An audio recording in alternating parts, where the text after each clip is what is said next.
Hello and welcome to the CoCredo podcast, Talking Credit.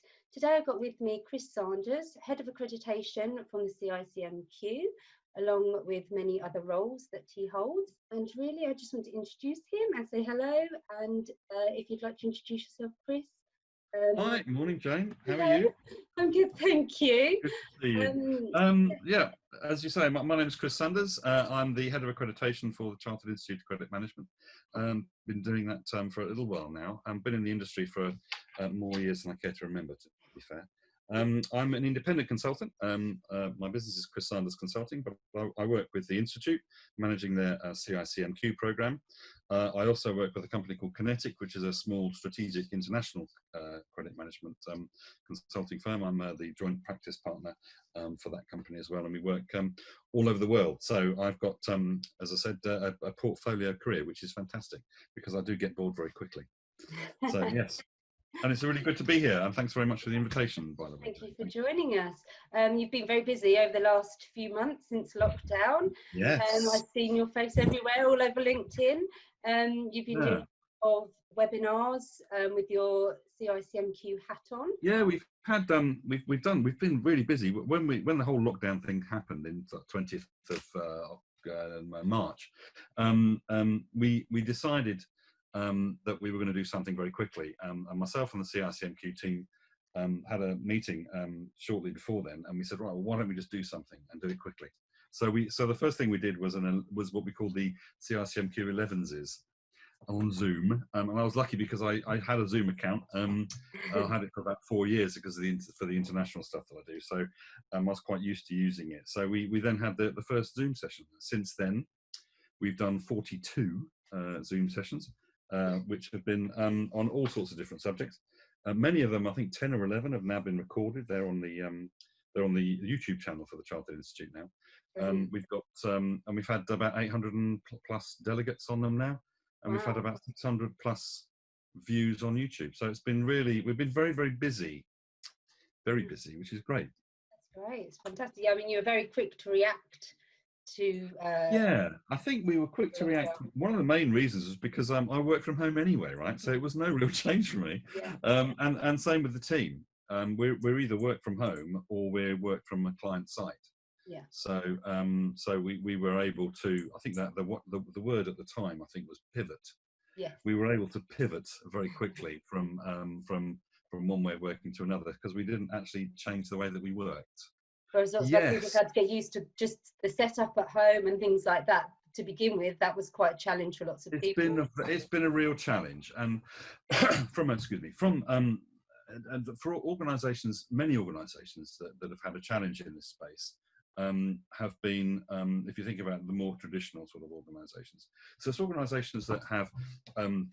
If you think of utilities and organisations like that, utilities have aircraft hangars full of people in big buildings, and the consequence of that is that most of those people, the only people in that group that would have a laptop, for example, would be the managers. So then there's a massive expense in actually buying everybody a laptop, and then of course you've got in some areas not brilliant Wi-Fi, not brilliant broadband. So organisations have struggled, but it's not just in the UK. In organisations that have outsourced a lot of their transactional finance stuff. I was talking to a chap yesterday. He was saying that the transactional finance stuff that they've got, when they actually outsourced it to India and some of these Southeast Asian organisations that didn't belong to them, so they weren't captive. They were outsourcing and offshoring. They struggled as well because they didn't have people with laptops, and then people went back to their roles and back to their homes, and they didn't have the decent broadband that you and I may have. Yeah, I'm not sure I have. Mine's pretty intermittent, I have to say, which it does make things hard sometimes. The best of intentions, and it can be just so flaky sometimes, just when you don't want it to be. Yeah, always the way. Yeah. Brilliant. So obviously you've been very busy with your events, but you've also been busy writing your playbooks.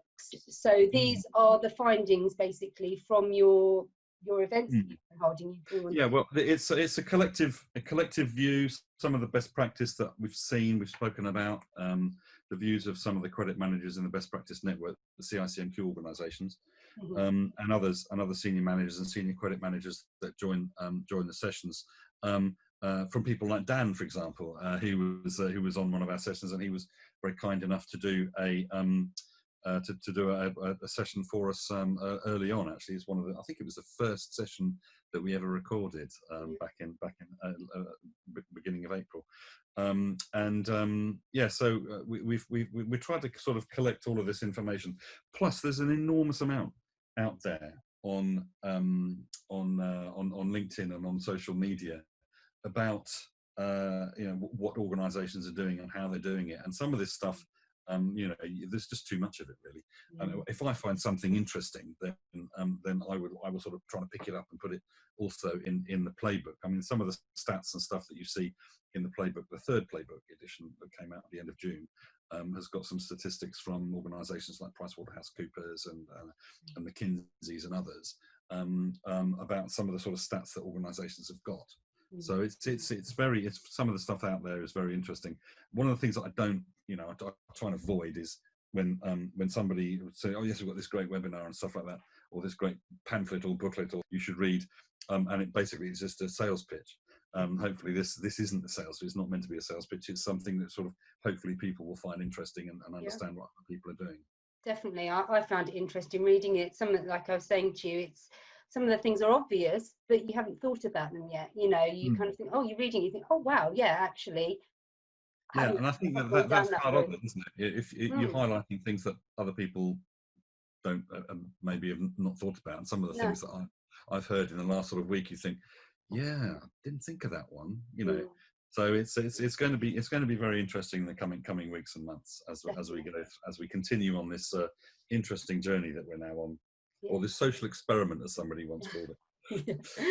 So this journey that we're talking about, so in your playbook, you talk about the phases that we're going through. So you've had sort of 3, you think, at the moment, and then we're going to transition into this 4th. So can you tell me a bit about these different phases? Yeah, the phases are interesting. When we first started this thing, of course, nobody really knew that there would be phases. We thought, oh yeah, we'll work from home for a couple of weeks and then it'll all change and we'll go back to the office again. And that's really what most people thought. There was an expectation that it was going to be difficult, and nobody really knew how long it was going to last. And we still don't, to be fair. And because of the way and the nature of it, we can't. It's very difficult for us to plan. And so because you can't really plan, you can go through the act of planning, but actually putting a plan together is, as soon as you've written it down, it's useless. And it's interesting because there's a great quote from Mike Tyson that says that everybody has a plan until you get punched in the face. And when you think about it, that's very true, because we've been constantly being punched in the face as an industry. The phases that we've seen, and we're still, they're all slightly different. They're all in varying lengths. The first one was manic panic. Really, was that how the hell do we get people working from home tomorrow? Right? So the need to as I said, that word pivot, which I don't really like, but that word pivot. Had to move very quickly. You literally had to turn on a sixpence to get things moving. And that sort of period lasted about 1 or 2 weeks for most organisations, but it had to happen very quickly, and it ran out very quickly. So you're either working from home or you're working from the office. And in that sense, it had to move very, very quickly. We then moved once, and because the manic panic was, what are we going to do? I don't know how we're going to do this, right? And then once we'd figured it out, that we knew what we were going to do, there was still the odd thing, well, what about this and what about that? And it sort of went into a mild panic, and we had a bit of mild panic returned when the partial leash was announced. So there was this, right, we're going to open up again. Oh my goodness, how are we going to do that? And then we sort of in a little bit of that. So we every sort of phase, as we transition from one to another, there's probably going to be a little bit of a mild panic as to how we do it.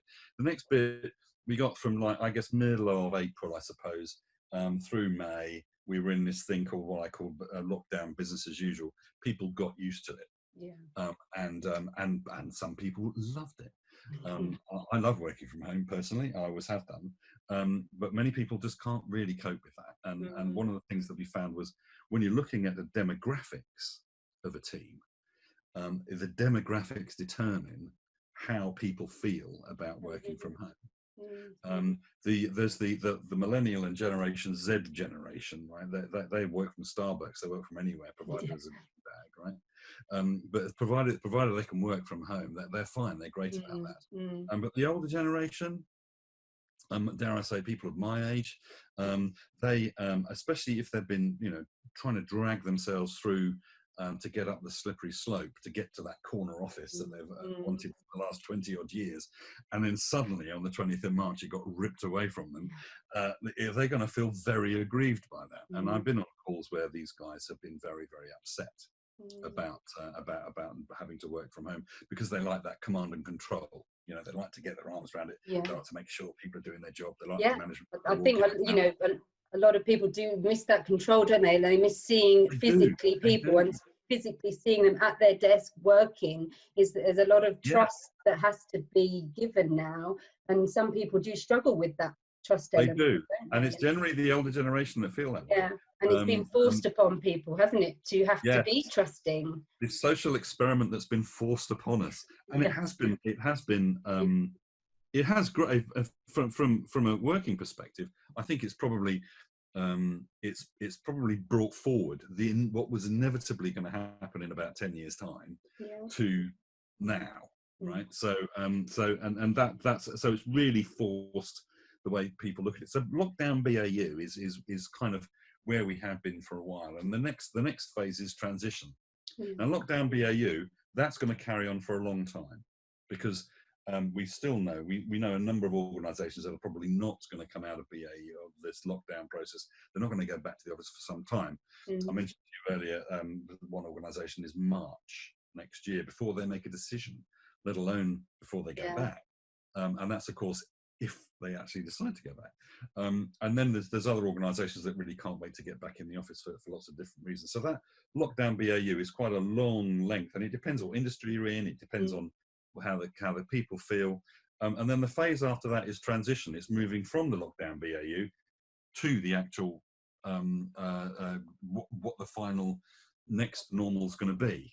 Because people talk about the new normal, but if you think about it, they've not mentioned new normal for a while now.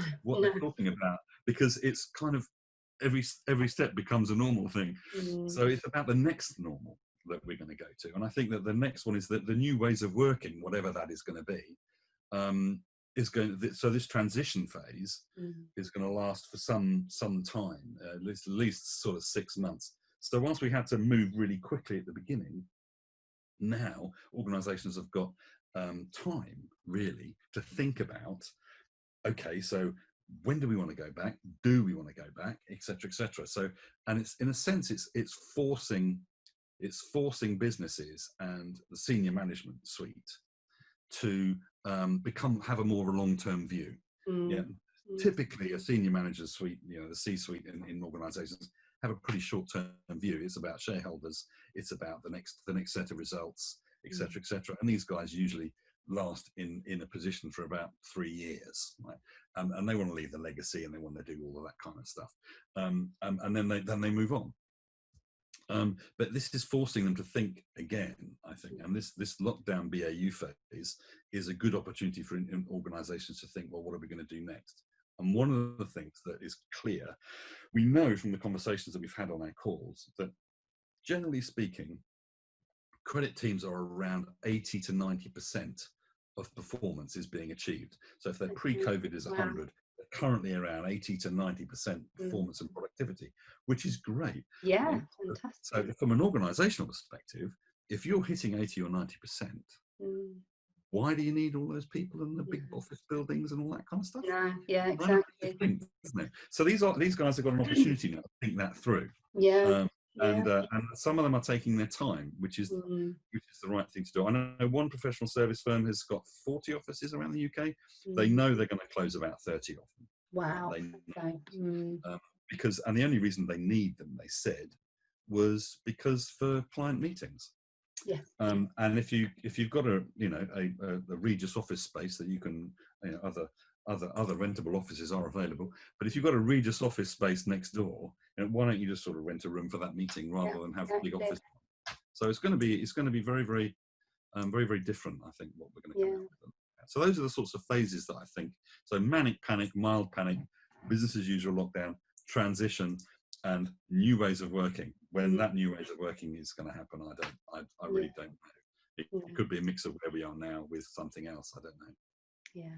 Nobody does, to be fair. Nobody knows exactly. It's going to be, it's going to be interesting. I'm finding all of this fascinating. I love But it is, isn't it? You know, it's all kind of unfolding in front of us, you know, and no one knows. It's not like someone knows and they're keeping the secret to themselves. None of us know. It's every day we learn something new, we hear something new, and, you know, it's a challenge to everybody. In your playbook, you know, you're talking then as well about, you know, office spaces and things like that.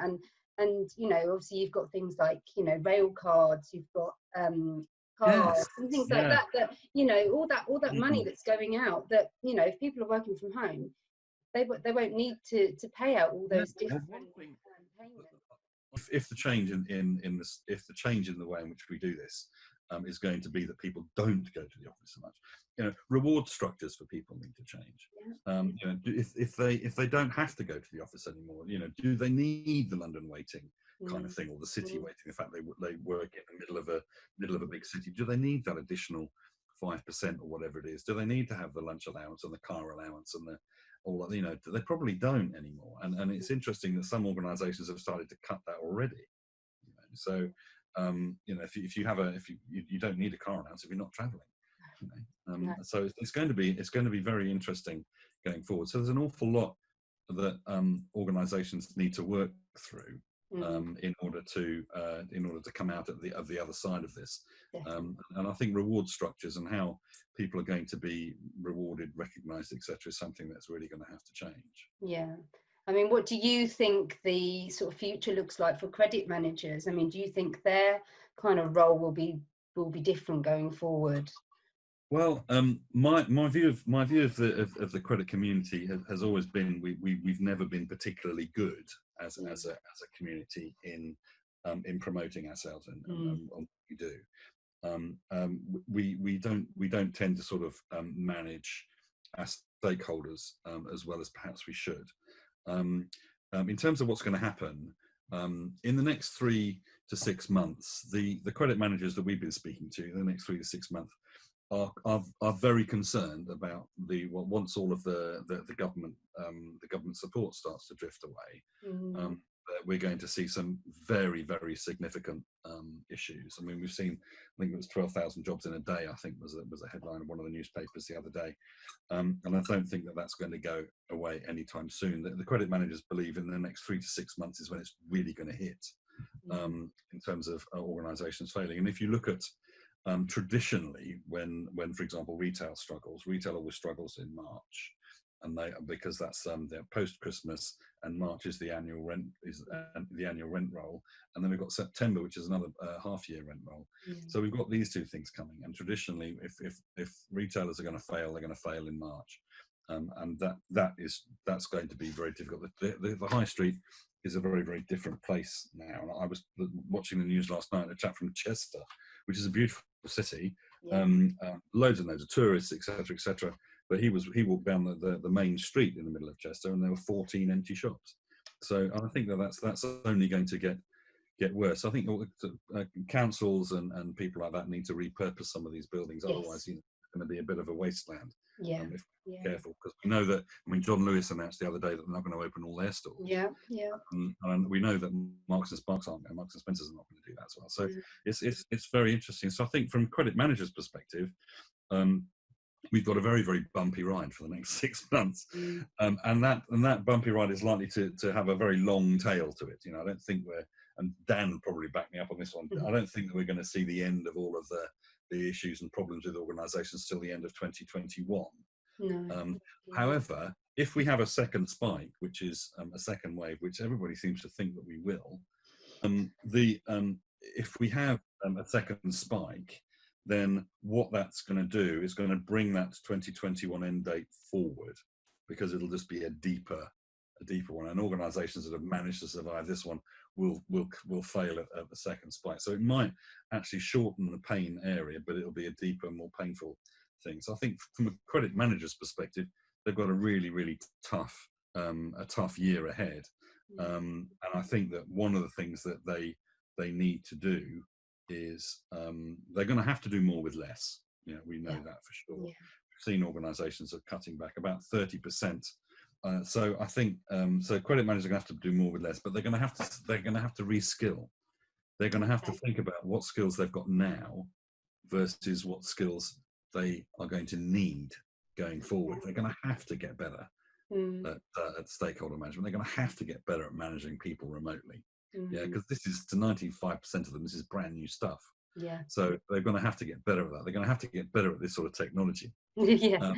And what we all struggle with it occasionally, including myself.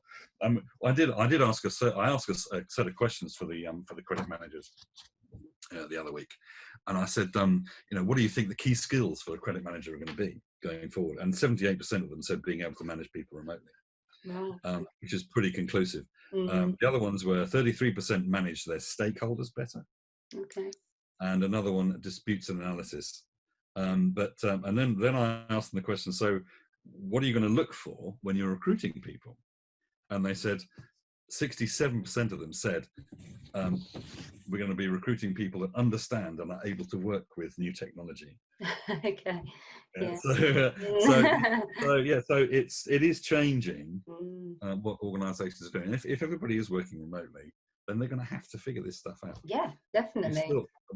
We've done loads and loads of these Zoom calls, as we said, and we still get lots of credit managers where you just see the top of their head on the ceiling, or you get the Crime Watch video where you just get a silhouette of the mystery man or lady, and with a really bright background, and it's so we have to get better at this. And if we are going for jobs, managing our stakeholders, managing sales, managing customers, managing our people in this kind of medium, we've got to get better at it. And that's something that I think, and we have tried to sort of, we've had leadership coaches and things like that on some of the Zoom calls to try and help them figure out how to do that kind of thing. So it's going to be very interesting.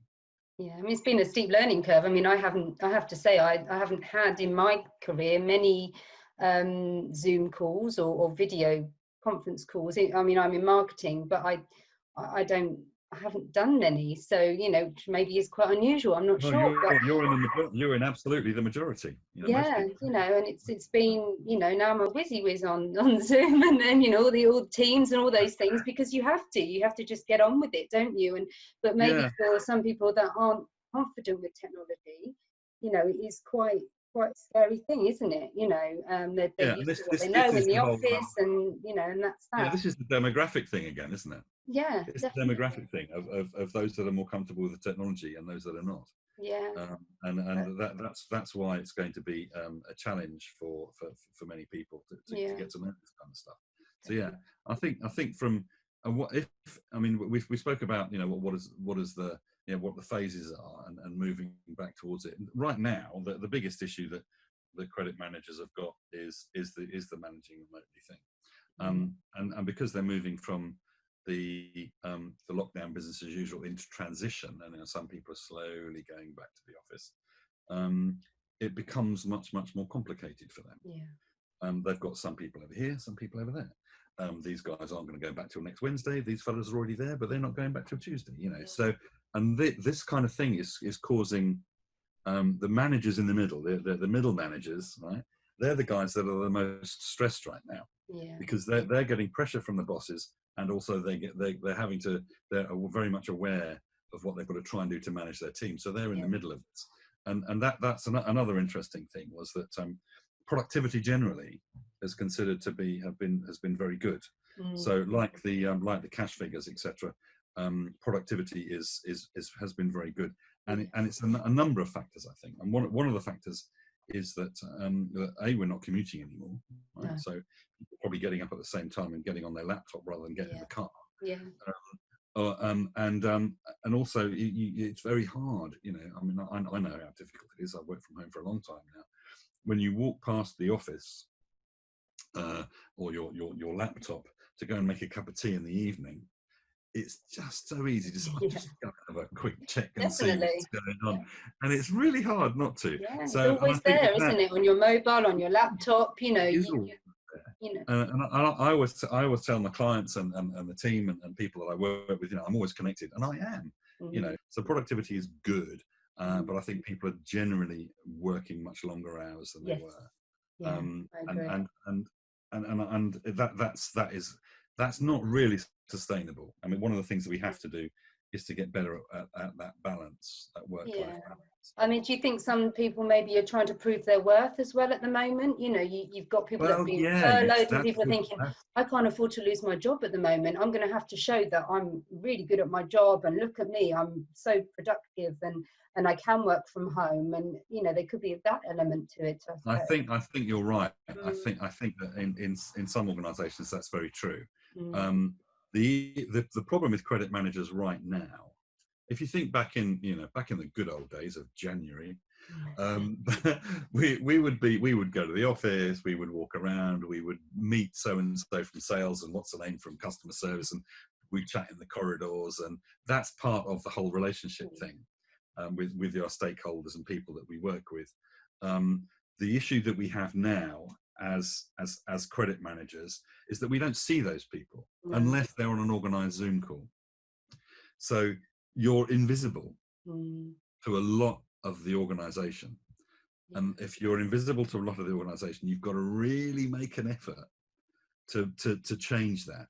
And one of the things I mentioned in the latest issue of the Playbook, if you are going to go to the office 2 days a week, which I think organisations generally are going to do that kind of thing, they're going to be working from home a couple of days a week, working from the office a couple of days a week, and there's going to be rotas and all that other stuff. I think that's how it's going to work. But if you are working from the office, going to the office for a couple of days a week, don't sit at your hot desk, because if you do that, you're wasting your opportunity to interact with your stakeholders. You should be walking around the building trying to find people to talk to make yourself visible and to make your function visible. Right? And that's something that I think that credit managers really need to get better at, is doing just that. Because right now the invisibility is a problem for credit, because we may be visible to the C-suite and in terms of we're sending out reports and stuff like that, but it's all the other people in the organization that we rely on, all the peers, all the managers from the other functions and stuff that we rely on to help us do things. So when the furlough first hit, what was interesting was that some of the organizations jumped too early, as I put it. They had the opportunity to furlough a whole bunch of people, and they just took the opportunity and they literally drew a red line through a whole group of people. They're right, that lot are all going to be furloughed, and they made some serious errors of judgment. One of which was an organisation that furloughed all of their sales team. Now that's okay, you would think, because hell, they're not selling anything at the moment. They were in the hospitality business, so nobody was selling beer. Right, the only business they had obviously was the supermarkets, and that ran out very quickly. So they furloughed a lot of their salespeople. Now, if you think when we had the lockdown, etc., we were pretty much billing as organisations. We were billing up to the end of March, right? So we were collecting that money during April, and then in May, that money had gone. So the focus then had to be on, well, we've got to resolve disputes, we've got to get into the age debt, and we've got to do what we can there. And some organisations on that call have done remarkable work to produce their debtors position, lowest position ever. I was talking to a building supplies company yesterday, and he said in one particular division we've got a minus debtors position, overdue debt.